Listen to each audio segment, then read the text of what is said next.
ഇന്ന് രാമായണത്തിലെ സുന്ദരകാന്ഡം കഥയാണ് പറയാൻ പോകുന്നത്. ഹനുമാൻ ലങ്കയിലേക്ക് ചാടിപ്പോയി, സീതാന്വേഷണത്തിനായിട്ട് ലങ്കയിലേക്ക് ചാടിപ്പോയി. ലങ്കയിൽ സീതയെ കണ്ട് സംസാരിച്ച് രാവണൻ്റെ ഉദ്യാനമൊക്കെ തകർത്ത് അങ്ങനെ അവിടെ കുറച്ച് കുഴപ്പങ്ങളൊക്കെ ഉണ്ടാക്കി ലങ്കാപുരത്തെ ദഹിപ്പിച്ച് ചാടി തിരിച്ച് വന്ന് ഭഗവാനെ കാണുന്ന ആ രംഗമാണ് അത് സുന്ദരകാന്ഡം. അത് മുഴുവൻ ഹനുമാൻ്റെ കഥയാണ് പ്രധാനമായിട്ടും സുന്ദരകാന്ഡത്തിൽ വരുന്നത്. അതാണ് ഇന്ന് പറയാൻ പോണത്. ശ്രീരാമൻ്റെ നിർദ്ദേശപ്രകാരം, ശ്രീരാമൻ്റെ അനുഗ്രഹപ്രകാരം, സുഗ്രീവൻ്റെ ആജ്ഞപ്രകാരം ഹനുമാൻ മുതലായിട്ടുള്ള 1,00,000 വാനരന്മാർ എന്നാണ് പറയുക. തെക്ക് ഭാഗത്തേക്ക് അന്വേഷിക്കാൻ പോയത് 1,00,000 പേരാണ്. പടിഞ്ഞാറ്, കിഴക്ക്, വടക്ക് ഒക്കെ 10,000, 50,000, 60,000 അങ്ങനെയൊക്കെയാണ്. തെക്ക് ഭാഗത്താണ് സീതയെ കൊണ്ടുപോയതെന്ന് സ്വയംപ്രഭ, വിരാധൻ ഒക്കെ പറഞ്ഞിട്ട് ഭഗവാന് മനസ്സിലായിട്ടുണ്ട്. തെക്ക് ഭാഗത്തേക്കാണ് രാവണൻ സീതയെ കൊണ്ടുപോയത്. അപ്പോൾ ആ ഭാഗത്തേക്ക് അന്വേഷിക്കാൻ കുറേ അധികം ആളുകൾ പോകണം. അത് കുറച്ച് കഴിവും ബുദ്ധിയും ദേഹബലവും ഒക്കെയുള്ള കൂട്ടർ വേണം പോകാൻ എന്നൊക്കെ പറഞ്ഞിട്ട് അതിനനുസരിച്ച് ഹനുമാൻ, അങ്കദൻ, സുഷേണൻ, നീലൻ, നളൻ എന്നൊക്കെ പറഞ്ഞിട്ട് അങ്ങനെ കുറേ പേരാണ് ആ ഭാഗത്തേക്ക്. അതിൽ പ്രധാനി ഹനുമാൻ, ജാമ്പവാൻ ഹനുമാനൊക്കെയാണ് പ്രധാനികൾ.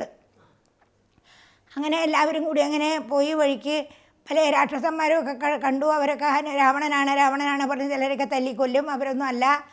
അങ്ങനെ പോയി കുറേ ദിവസം കൊണ്ട് നടന്നിട്ട് ഇവർ അതിൻ്റെ ഇടയിലൊരു സ്വയംപ്രഭ പറഞ്ഞൊരു യോഗിനിയുടെ ഗുഹയിൽ പോയിട്ട് കുറച്ച് ആഹാരം കഴിക്കുകയൊക്കെ ചെയ്യുന്നുണ്ട്. പഴങ്ങളും തേനും വെള്ളവും ഒക്കെ കിട്ടും ഇവിടുന്ന്. അതൊക്കെ കഴിച്ച് പിന്നെയും നടന്ന് തെക്കേ സമുദ്രത്തിൻ്റെ തീരത്തെത്തും.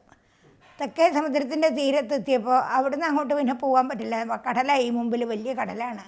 എങ്ങനെയാണ് ഇത് കിടക്കുക എന്ന് വിചാരിച്ച് അവിടെ ഇങ്ങനെ വിഷമിച്ച് എല്ലാവരും കൂടി തിരിച്ചു പോയാൽ സുഗ്രീവൻ്റെ കയ്യിൽ നിന്ന് വധശിക്ഷ കിട്ടും.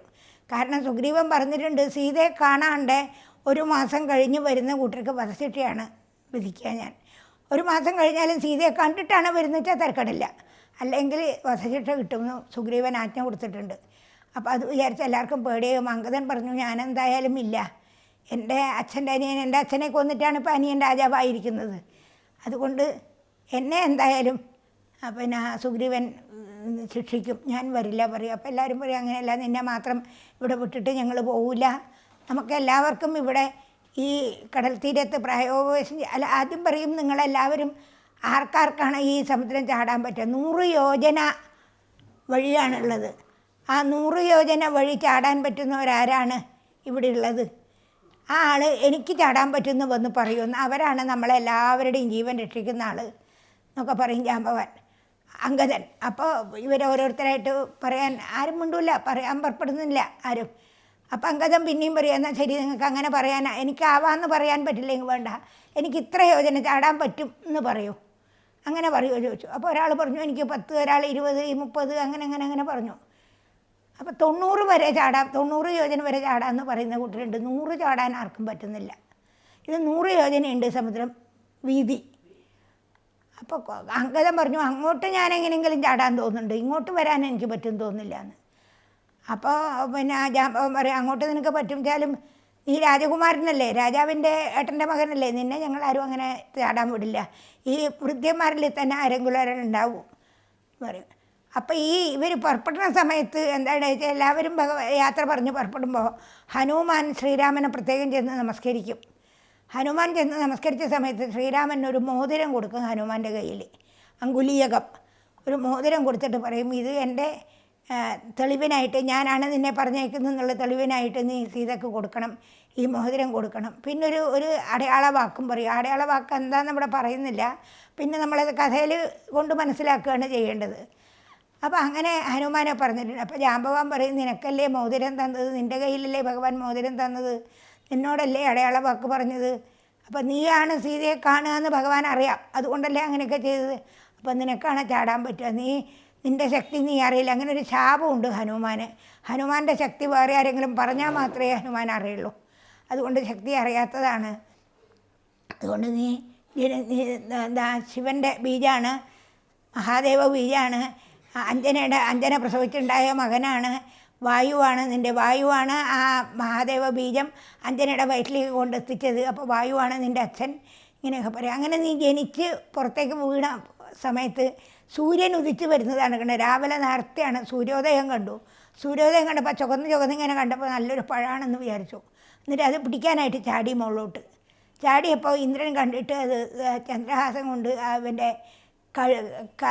താടിയെല്ലിന് വെട്ടി. താടിയെല്ല് മുറിഞ്ഞു. ഹനു എന്നാണ് പറയുക താടിയെല്ലിന്. അപ്പോൾ ആ ഹനുവിങ്കലേറ്റ് മുറിഞ്ഞത് കൊണ്ടാണ് ഹനുമാൻ എന്ന് പേര് വന്നത്. അപ്പോൾ ഇയാൾ ഹനുമാൻ മുറിവേറ്റ് വീണ സമയത്ത് വായു ഭഗവാൻ സങ്കടമായി, മകന് പരിക്കേറ്റില്ല എന്ന് പറഞ്ഞിട്ട് മകനെയും കൊണ്ട് ഒരു ഗുഹയിൽ പോയി ഒളിച്ച സമയത്ത് ജനങ്ങൾക്ക് ആർക്കും കാറ്റില്ലാതെയായി, വായു സഞ്ചാരം ഇല്ലാണ്ടായപ്പോൾ എല്ലാവർക്കും ശ്വാസം മുട്ടി. അപ്പം ദേവന്മാരും ത്രിമൂർത്തികളും ഒക്കെ വന്നിട്ട് പറഞ്ഞു, ഞങ്ങൾ നിൻ്റെ മകനെ രക്ഷിക്കും, നീ പിന്നെ അവനെ ആപത്തൊന്നും വരാണ്ട ഞങ്ങൾ നോക്കിക്കോളാം, നീ വായു പുറത്തേക്കില്ല എന്നാൽ എല്ലാവർക്കും ബുദ്ധിമുട്ടല്ലേ എന്നൊക്കെ പറഞ്ഞപ്പോൾ വായു പുറത്തേക്ക് വരും. അപ്പം മകന് നീ ദീർഘായുസ്സായിരിക്കും, ചിരഞ്ജീവിയായിട്ടിരിക്കും, നിനക്ക് ഒരിക്കലും മരണമില്ല, പിന്നെ ഹനുവിൽ വജ്രം കൊണ്ട് മുറിഞ്ഞത് കൊണ്ട് നീ ഹനുമാൻ എന്നുള്ള പേരിൽ അറിയപ്പെടും, നീ ശ്രീരാമഭക്തനായി തീരും എന്നൊക്കെ പറഞ്ഞ് കുറേ അനുഗ്രഹങ്ങൾ കൊടുക്കും. അങ്ങനെയുള്ള ആളല്ലേ നീ, അപ്പം നിനക്ക് ചാടിക്കിടക്കാൻ പറ്റാത്തതായിട്ട് എന്തെങ്കിലും ഉണ്ടോ? അപ്പം നീ പോകണം, നിനക്കന്ന് സാധിക്കുക എന്ന് ജാമ്പവാൻ പറഞ്ഞപ്പോൾ ഹനുമാൻ അങ്ങനെ ആ വീര്യം പുറത്ത് വരും. ഒരാൾ പറഞ്ഞാലേ അറിയുള്ളൂ എന്നാണ് ആ വീര്യം പുറത്ത് വരണമെങ്കിൽ. അപ്പം അങ്ങനെ ഇരുന്നേക്കുന്ന അലറിക്കൊണ്ട് ചാടി എണീക്കും ഹനുമാൻ.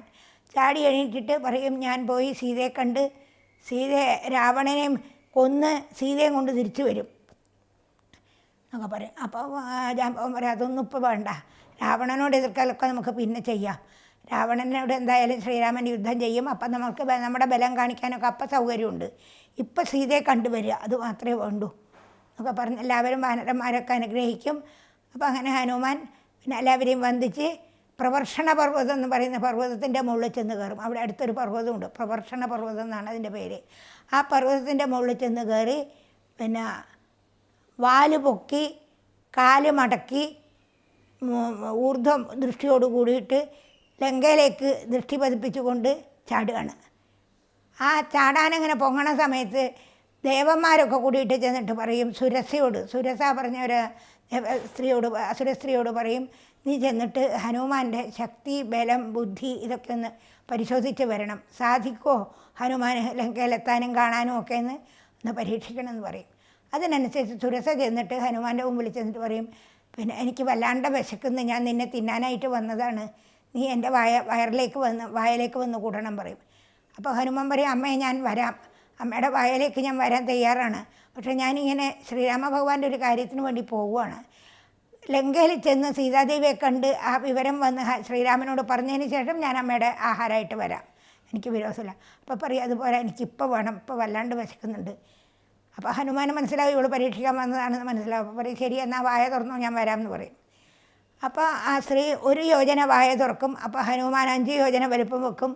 അപ്പോൾ അവൾ 10 യോജന വായ തുറക്കും. അപ്പോൾ ഹനുമാൻ 20 യോജന വലിപ്പം വെക്കും. അപ്പോൾ 30 യോജന വായ തുറക്കും. 50 യോജന വലിപ്പം വരും ഹനുമാൻ. അല്ല 30 യോജന വലിപ്പം വരും ഹനുമാൻ. അപ്പോൾ 50 യോജന അവൾ വായ തുറക്കും. അപ്പോൾ ഹനുമാൻ ഒരു ചെറിയ രൂപമായിട്ട് അവളുടെ വായക്കൂടെ ഉള്ളിലേക്ക് പോകും, വയറിലേക്ക് പോയിട്ട് തിരിച്ച് പുറത്തേക്ക് വരും.